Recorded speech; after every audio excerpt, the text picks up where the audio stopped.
Good morning friends. जय श्री राम, जय जोहार, सबो भांचा भांची मल्ला। आज मैं फिर से एक बार मौजूद हूँ, किशन कुमार साहू, फैकल्टी ऑफ उड़ान आईएएस एकेडमी, राजनांदगांव।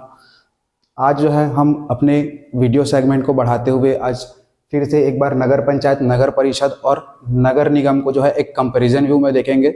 और यहाँ पर देखेंगे हम, आज का जो हमारा जो टॉपिक रहेगा वो रहेगा चुनाव व्यय राशि, कार्यकाल, बैठक, जिसमें बैठक में अलग अलग प्रकार के बैठक है, जिसमें केवल 2 ही बैठक अभी मैं आज आपको बताऊंगा। एक है प्रथम बैठक जो होगी, जो जब चुनाव परिणाम आता है उसके बाद जो आयोजित की जाती है, और एक जो है सामान्य बैठक।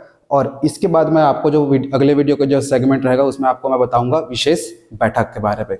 तो आज जो है केवल इन्हीं विषयों पर हम जो है चर्चा करेंगे, इन्हीं टॉपिक्स पर चर्चा करेंगे, ठीक है। तो सबसे पहले बात करते हैं चुनाव व्यय राशि को लेकर के। तो कोई जो नगर पंचायत के पार्षद उम्मीदवार के लिए अगर खड़ा होता है कोई जो व्यक्ति है, तो उसको 50,000 रुपये जो है अपने प्रचार प्रसार में क्या करना पड़ता है, खर्च वो कर सकता है। मैक्सिमम 50,000 जो है वो क्या कर सकता है, अपने प्रचार प्रसार में खर्च कर सकता है।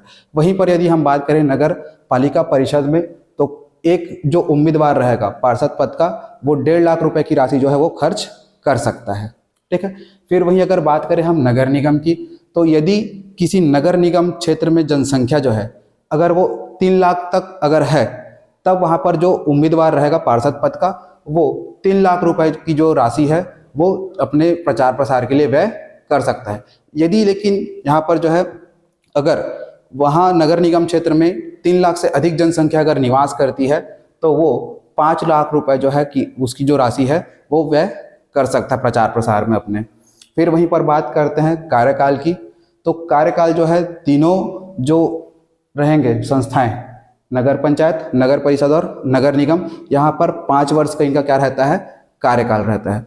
अगर 5 वर्ष के पहले यदि ये जो संस्था है ये अगर विघटित हो जाती है, जो पार्षद जो रहेंगे जो भी, और जो अध्यक्ष उपाध्यक्ष जो रहते हैं, महापौर जो रहते हैं, ये यदि अगर विघटित हो जाता है नगर पंचायत, नगर परिषद या नगर निगम, तो नए जो क्या रहेंगे, जो पार्षद रहेंगे, अध्यक्ष उपाध्यक्ष जो या फिर महापौर रहेंगे, वो जो शेष कार्यकाल बचा रहेगा, 5 वर्ष का कार्यकाल जो कंप्लीट होने में जो शेष कार्यकाल बचा रहेगा, उसी कार्यकाल के लिए ही क्या होंगे, वापस से वो चुन करके आएंगे, ठीक है। जो अन्य जो नए जो रहेंगे वो चुन करके आएंगे, तो शेष कार्यकाल के लिए ही रहेंगे, ठीक है। फॉर एग्जाम्पल यदि हम देखें, जैसे 5 जनवरी को क्या होता है, रिजल्ट आता है, और 10 जनवरी, ठीक है, 5 जनवरी 2020 को रिजल्ट आता है, और 10 जनवरी को जो है प्रथम बैठक आयोजित होती है 2020 में ही।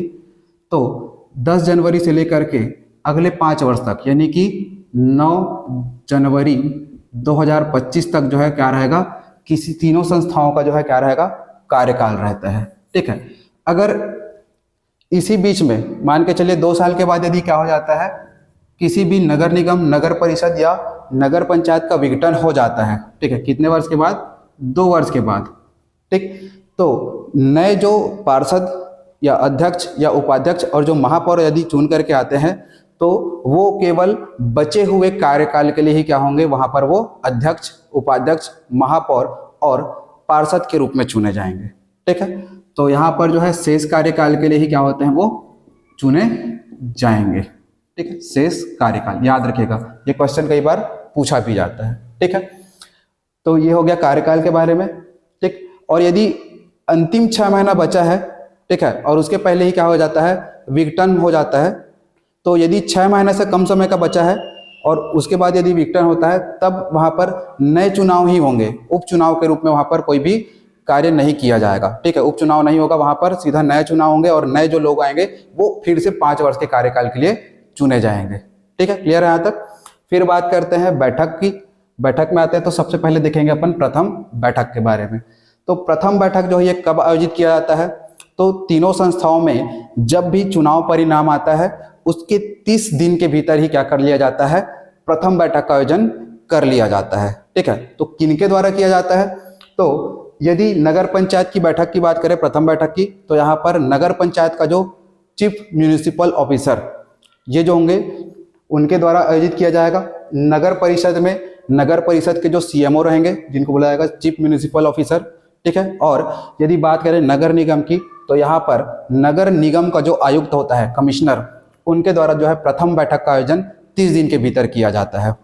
फिर बात करते हैं अध्यक्षता की, तो कौन इस बैठक की अध्यक्षता करेगा प्रथम बैठक की। तो यहाँ पर अगर नगर पंचायत में देखें तो तहसीलदार या उसका जो समकक्ष जो अधिकारी रहेगा उनके द्वारा बैठक में क्या किया जाएगा, उसकी अध्यक्षता की जाएगी। और यदि बात करें नगर परिषद में तो डिप्टी कलेक्टर या उसका लेवल का जो अन्य जो अधिकारी रहेंगे वो करेंगे। और नगर निगम में बात करें तो कलेक्टर क्या करता है, अब उसकी उस बैठक की पहले बैठक की अध्यक्षता करता है। ठीक है। फिर शपथ, जो भी नवनिर्वाचित जो क्या रहेंगे, जो पार्षद रहेंगे और जो अध्यक्ष और जो महापौर रहेंगे उनको शपथ किन के द्वारा दिलाया जाता है। तो यदि बात करें नगर पंचायत और नगर परिषद में तो यहाँ पर दोनों जगह आपको एसडीएम ही क्या देखने को मिलेंगे, शपथ दिलाते हुए देखने को मिलेंगे। हो सकता है इन लोग दूसरे को भी भेज सकते हैं, लेकिन यहाँ पर जो है जो एसडीएम होते हैं वही अधिकतर क्या करते हैं, शपथ दिलाने का कार्य करते हैं। वहीं पर यदि बात करें नगर निगम में तो नगर निगम में जो है शपथ कलेक्टर के द्वारा ही जो है दिलाया जाता है नवनिर्वाचित पार्षदों को और महापौर को। ठीक है। फिर आते हैं सामान्य बैठक। तो सामान्य बैठक यहाँ पर अगर बात करें तो कब बुलाया जाता है तीनों संस्थाओं में, तो तीनों संस्थाओं में जो 2 माह रहेंगे उसमें एक बैठक जो है करना क्या रहेगा, अनिवार्य रहेगा। 2 माह में एक बैठक अनिवार्य रहेगा। ठीक है। तो अब यहाँ पर बात आती है समय और तिथि के निर्धारण की। तो समय और तिथि का निर्धारण जो है अगर बात करें नगर पंचायत में और नगर परिषद में तो अध्यक्ष करेगा, सबसे पहला तो उनका कार्य रहेगा अध्यक्ष का।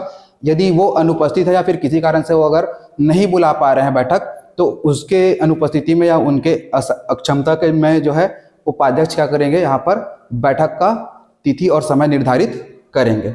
अगर दोनों नहीं अगर कर पा रहे हैं तब कौन करेंगे, कलेक्टर। यही सेम जो है कंडीशन कहाँ पर भी लागू होगा, नगर परिषद में। लेकिन अगर बात करें नगर निगम की तो वहाँ पर महापौर को द्वारा जो है पहले समय तिथि का निर्धारण किया जाएगा। अगर वो अक्षम है तब वहाँ पर कलेक्टर के द्वारा जो है समय और तिथि का निर्धारण किया जाएगा कि किस तारीख को हमको बैठक बुलाना है और कितने समय बुलाना है करके। ठीक है दोस्तों। फिर बात करते हैं अपन अध्यक्षता की।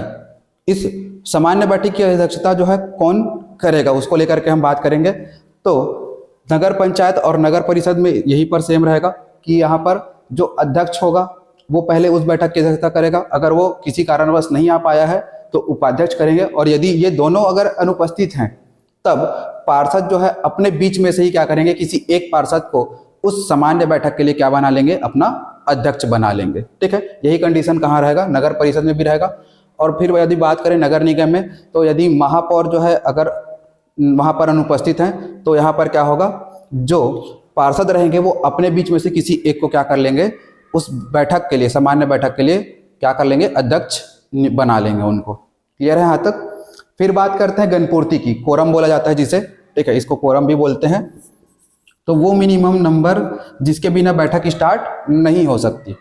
तो गणपूर्ति या कोरम की बात करें तो तीनों जगह तीनों संस्थाओं में जो है अगर देखें तो जितने भी उस नगर पंचायत, नगर परिषद और नगर निगम में क्या रहेंगे, कुल सदस्य संख्या रहेंगे, उनका 1/3 जब तक नहीं आएंगे तब तक बैठक स्टार्ट नहीं होगा। ठीक है। तो आज के लिए इतना ही दोस्तों। यदि आपको अच्छा लग रहा हो तो बिल्कुल फॉलो करिएगा, सब्सक्राइब करेगा और थोड़ा सा सहयोग बनाए रखेंगे। धन्यवाद।